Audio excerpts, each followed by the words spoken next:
You know that one person you always seem to run into, like whether it's in a brainstorm meeting at work or, just lurking in the comments section online. Oh, yeah. The ultimate reply guy. Right, the one who never actually brings a single original idea to the table, Mhm. but they have just like this endless energy for dismantling yours. Yes, exactly. Yeah. I mean, you could bring them a fully funded, flawlessly engineered blueprint for a machine that, I don't know, cures the common cold and dispenses free ice cream. Right. And they won't even look at the math. They'll just cross their arms and say, well, the hinges are going to rust. Yeah. Or the ice cream's gonna melt. Right, it's going to melt. Terrible idea. Let's scrap it.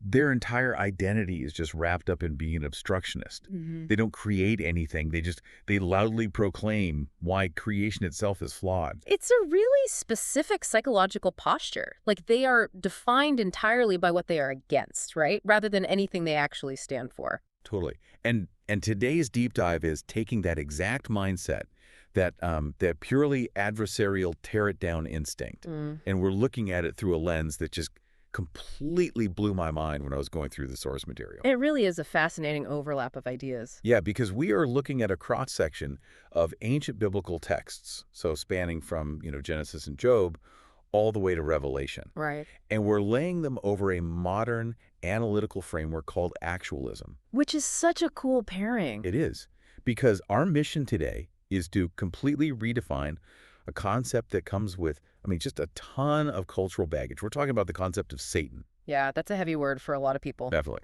Yeah. So we're taking away the red guy with a pitchfork sitting on your shoulder, and we are looking at the original definition, which is basically the ultimate challenger, the absolute primordial reply guy. I love that framing, the Yeah. primordial reply guy. Right. And the core argument we're unpacking today is that whenever you fixate purely on the problems of new ideas rather than, actually building solutions, you are effectively running an ancient adversarial blueprint. Which is a really profound way to reframe how we look at human progress, honestly. Yeah. But to really grasp this, we have to start by kind of clearing out all that medieval artwork, the Dante's Inferno imagery. The pitchforks and the horns. Exactly. And look at how the ancient texts originally defined this role, like mechanically. Because in the original Hebrew, the word itself isn't even a proper noun. Wait, really? It's not a name? No, it's not a name. It literally translates to the adversary or the accuser. So it's more of a job title. Exactly. It's a function. Yeah. And if we look at the book of Job, chapter 2 specifically, we see this function operating in a very sterile, almost procedural way. Right. The text describes this scene where these divine beings are presenting themselves before the Lord. And this figure, the adversary, is just among them. Like showing up for a staff meeting. Yeah, pretty much. And when he's asked where he's come from, his answer is incredibly telling. He says, from going to and fro on the earth and from walking up and down on it. So he's just pacing. Yeah. Like pacing the earth, looking for a weak point in the architecture. Right. He's looking for friction. And when God points out Job's integrity, this entity acts as the pure challenger. And notice what he doesn't do here. Okay, what doesn't he do? He doesn't offer an alternative philosophy on how humans should live. Oh, right. He doesn't propose a better system. He simply bets that if Job's life is subjected to enough pressure, the system will break. Just stress testing it to death. Exactly. He says skin for skin. All that a man has, he will give for his life. Like, he firmly believes that under the threat of pain, Job will curse God. Wow. So this entity builds absolutely nothing. Its only capacity is to test, extract, and ultimately, attempt to destroy. That is, we see that same functional loop at the very end of the texts, too. Because in Revelation chapter 12, this force is explicitly called the deceiver of the whole world and the accuser of our brothers, who accuses them day and night. Day and night. It's just an endless, relentless barrage of pointing out flaws. Yeah, it's an infinite loop of litigation. It cannot celebrate a victory. It can only, appeal the verdict. Okay, wait, hold on a second, though. Let me play devil's advocate here, no pun intended. Sure, go for it. If problems in life or in society are just challenges, isn't pointing out a flaw actually a good thing? How do you mean? Well, we need safety inspectors, right? If a bridge has a structural defect, the engineer pointing that out isn't acting as an evil adversary. No, of course not. They're saving lives. So how do the sources distinguish between healthy skepticism and this, destructive adversarial mindset? Right. That is the pivotal distinction. It all comes down to intent and outcome. So a healthy inquiry, a safety inspector. Like it points out a flaw in order to reinforce the bridge. To fix it. Yeah, the goal is structural integrity. The adversary operates entirely differently. The adversarial mindset focuses so deeply on the rust on the hinges that the very concept of a door is hand-waved entirely. Oh, I see. The goal isn't to fix the building. The goal is to convince you that buildings are an inherently terrible idea and we should all just go back to sitting in the mud. Right, it's completely regressive. Exactly. Like in Job, the adversary's intent was never to test Job so that his faith would grow stronger. The intent was the total liquidation of Job's life and his belief. Just extraction without replacement. Yes. Constructive criticism versus destructive obstruction. Yeah. Okay, so this is where the actualism source text becomes incredibly illuminating. Oh, yeah. It really bridges the gap. Because it takes this ancient, abstract spiritual concept and defines it as a literal, mechanical, systemic formula. Right. So actualism is this fascinating systems engineering framework. And the foundational axiom it presents is that words are event pointers. Event pointers. Yeah, they aren't just arbitrary philosophical labels floating in a vacuum. They describe physical actions, constraints, and events in reality. Like, they describe operational capacities. So applied to our topic, Satan isn't a static, evil monster hiding under the bed. It's an event pointer. Exactly. It points to a specific kind of action within a system. And actualism introduces this concept of contextual vector duality to explain how this action works. Okay, time out. Contextual vector duality. That sounds like something out of an advanced physics seminar. You're going to have to translate that for me. Yeah, fair enough. Let's break it down into just basic mechanics. Think of a system that can operate in two directions. A vector is just a direction with a certain amount of force, right? So, trekking with you. So actualism proposes the order vector. This operates in alignment with systemic coherence. It's the force that builds, stabilizes, connects things, and aligns them for a greater function. The force that builds the bridge. Yes, and the direct inverse of that is the chaos vector. This is the adversary. In the terminology of this framework, it is defined as the extraction node. The extraction node. Right. It uses obstruction, deception, and misalignment to tear down the system. It uses the exact same systemic energy, but it runs it in reverse. It only knows how to extract. Oh, man. I am immediately visualizing a computer virus. That's a perfect way to look at it. Right, because a virus doesn't have its own operating system.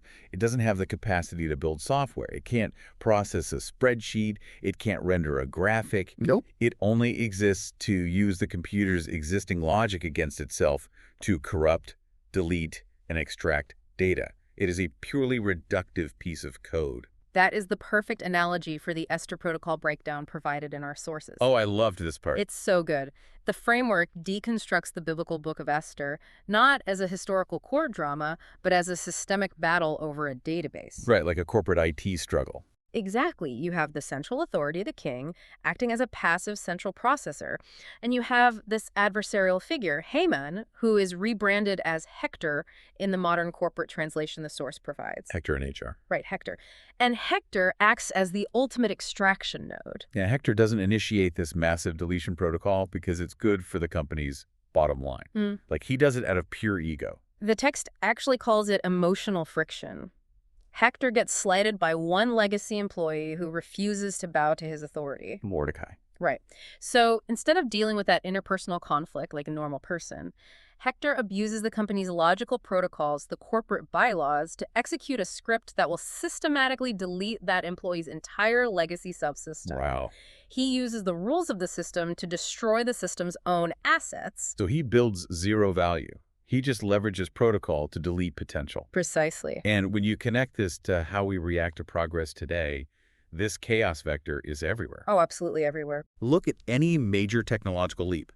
The car, the internet, smartphones, AI. You hear the exact same arguments every single time. This will ruin the world. Yes. Or there's just no benefit to this. Humans don't need this. Those arguments are literally functioning as extraction nodes. It is a completely regressive, reductive posture.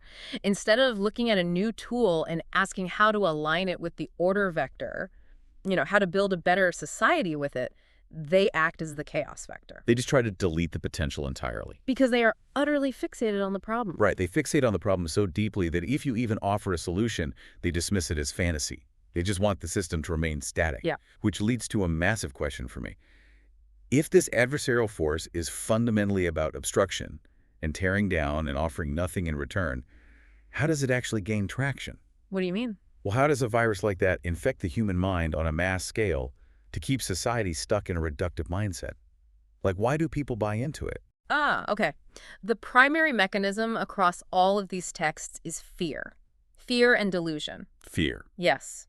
Fear is the ultimate control mechanism used by the selfish, powerful few to maintain their grip, particularly when the broader population begins to gain access to new tools or new freedoms. Oh, that makes so much sense. Yeah. And Hebrews chapter 2, verses 14 and 15 gets right to the core of this. It says that the devil holds the power of death and subjects people to, quote, lifelong slavery through fear. Through fear. The fear itself is the chain. And we see the actual application of that chain in the Gospel of John, chapter 8. Yeah. Jesus is engaged in this massive confrontation with the powerful religious elites of his time. These are the people with established authority, the ones holding the administrative keys to the culture. Right? The admins. The admins. And he calls them children of the devil, describing that adversarial force as a murderer from the beginning and the father of lies. The powerful leaders are rejecting the truth he is offering, not because they've logically disproven it, but because it threatens their established monopoly on power. Wow.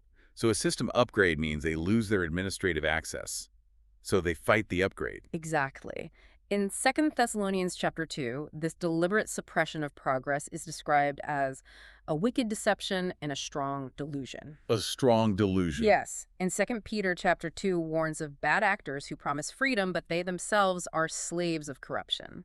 They basically weaponize deception to keep the populace trapped in old, highly controllable paradigms. Okay, but let me push back a little here. Is it always a top-down conspiracy, though? How so? Well, if we look at history, the masses are often terrified of new ideas, completely on their own. Right. Sometimes the elites or the inventors are the ones desperately trying to pull society forward, and the general public is forming a mob because they're afraid the new invention is witchcraft or something. Right, the Frankenstein pitchfork mob. Yeah, exactly. Yeah. Do the sources account for the fact that fear is often a grassroots phenomenon? They do, actually. Yeah. This is where we have to look at causality and how systems are rigged in the first place. The texts argue that the root of this societal fear originates with bad actors attempting to secure their positions, which then cascades down and infects the broader populace. Interesting. The prophets Micah and Isaiah deal with this extensively. Micah chapter 2 condemns the powerful who covet fields and seize them, oppressing a man and his house to steal their inheritance. Okay. And Isaiah 10 pronounces woe on those who decree iniquitous decrees and write oppression to rob the poor of justice. So they are actively writing bad code into the societal rules. They are rigging the game to extract wealth and power. So whenever true progress happens, bad actors will inevitably misuse it to maintain their monopoly. Right. They project pessimism. And the masses, observing this misuse, absorb the delusion. Oh, I see. The public becomes so traumatized by the negative side effects of a new idea, which are actually just the actions of bad actors exploiting the idea, that the public views the new tool itself as the enemy. That is so true. The followers of this mindset become convinced that solutions are impossible. They adopt the fear, and by doing so, they do the adversary's work for him. So if you are sitting around complaining that a new technology is going to end the world, rather than pointing out that bad actors are simply misusing a neutral tool, you are effectively running the chaos vector. You've been infected by the strong delusion. You have allowed yourself to become an extraction node. You're actively participating in the obstruction of the order vector. Man, that shifts everything. Okay, so if the adversarial approach is just tearing things down and inducing widespread fear, there has to be a mechanism for defense. There is. What do the sources provide as the proper order vector response to bad actors and the very real challenges that come with new progress? Well, the order vector response is never to fear the tool, and it is never to retreat from the challenge. Oh. The response requires a fundamental shift from passive complaint to active creation. You have to identify the bad actors causing the harm and then actively build solutions that override their influence. And 2 Corinthians chapter 10 offers a really interesting perspective on this, I thought. Paul talks about using divine power to destroy strongholds and arguments. Yes. And at first glance, that sounds like destruction, right? It sounds like what the adversary does. Right. But he explicitly states that the purpose of this authority is for building you up and not for destroying you. Yeah. The destruction of a bad argument is only executed to clear the foundation for a new structure. That's the key. The intent changes the nature of the action entirely. Romans 13 echoes this building principle by stating that the true fulfillment of the law is based on construction. Construction, yeah. It summarizes the entire moral code as love does no wrong to a neighbor. Love, viewed through the systemic lens, is the ultimate order vector. It constructs, it facilitates connection, it refuses to extract. So, going back to the actualism source in the Esther Protocol, when that legacy department realizes they're facing imminent deletion from Hector, the rogue corporate raider, they don't just sit in the break room crying about the injustice of the corporate hierarchy. No, they take definitive action. The system monitor and the hidden node, which the modern retelling casts as Mordecai and Alyssa, they don't just point fingers at the virus. Right. They use their executive access. The CEO grants them the master admin key and instructs them to write a counterscript. The counterscript. Yes, they defend their positions, they override Hector's hostile code, and they secure their servers. They build a robust defense mechanism. It's the difference between standing in a house with a leaky roof and screaming that houses are an abomination that will inevitably flood the earth. Right. Versus, grabbing a ladder, climbing up there, and inventing a better waterproof shingle. That captures the essence of the framework perfectly. Synthesizing all these ancient and modern sources reveals a unified mandate. Which is? If problems are simply challenges, identifying the negative effects of bad actors is only the diagnostic phase. It is necessary to see the flaw, obviously. Right, you have to know the roof is leaking. But if you stop at the diagnosis, if your entire personality becomes the person who points out the flaws and everyone else's ideas, you have been captured by the adversarial chaos vector. Why? To align with the order vector, to actually serve the greater good, you have to write the counterscript. You must create the solutions. You cannot just be the reply guy. No. You have to put your own ideas out there. You have to build. Yes. Man, this has been a massive paradigm shift. Let's trace the arc of what we've unpacked today. We started in the ancient cosmic courtroom of Job, watching a literal adversary extract and destroy simply to prove a point.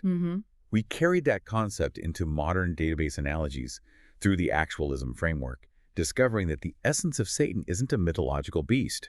It is the ultimate regressive reductive argument. Exactly. It's the systemic force that fixates on problems, projects fear to keep humanity paralyzed, and absolutely refuses to build anything of value. And that refusal to learn or build is the invariant defining trait of this adversarial force. In fact, if we want a final striking image of just how hardwired and inflexible this instinct is, the text of Revelation chapter 20 provides an incredible capstone. Oh, right, the 1,000-year timeout. Lay out the mechanics of that scene for us. So in this narrative, the dragon, the adversary, is seized and bound in a bottomless pit for 1,000 years, a full millennium of absolute isolation and constraint. That's a long time to sit and think. Right. From a human developmental perspective, you would assume that 1,000 years in a pit might inspire some self-reflection. You would hope so. Perhaps a reevaluation of tactics, or a realization that the current strategy just isn't working. I mean, you would think he'd at least read a book, pick up a hobby, maybe reflect on his life choices a little bit. But the text states that the moment the 1,000 years are ended and he is released, he immediately goes back out to deceive the nations at the four corners of the earth and gather them for battle. No hesitation. Yeah. None. He instantly reverts to the exact same script of deception and destruction, which ultimately leads to his final consumption in the lake of fire. The psychological insight here is staggering. Even after a millennium of isolation, the pure adversarial instinct cannot learn, it cannot adapt, it is fundamentally incapable of building. It can only blindly repeat its own destructive loop until the hardware is permanently unplugged. It's just a broken line of code that keeps pinging the server until the server is physically destroyed. That's exactly it. Seeing the mechanism stripped down to its bare logic like that is chilling. But it also gives you a roadmap for how not to live your life. It really does. So as we wrap up this deep dive, we want to leave you with a question to chew on today. The next time you encounter a new idea, a disruptive piece of technology, or a massive challenge in your community, pay very close attention to your initial reaction. Are you grabbing the master key, diagnosing the bad actors, and building a counterscript? Or are you just running a 1,000-year-old loop of pure obstruction? It makes you wonder, too, when we look at the architecture of our modern digital lives, if this adversarial instinct is so deeply hardwired and so aggressively vocal, how much of our current social media algorithms are essentially built to reward and amplify the chaos vector? No, man. Algorithms prioritizing the extraction node because fear keeps people scrolling. Exactly. That is a terrifying and entirely necessary thing to think about next time you log on. Absolutely, man. Stop being the reply guy. Yeah. Go build something. Catch you next time.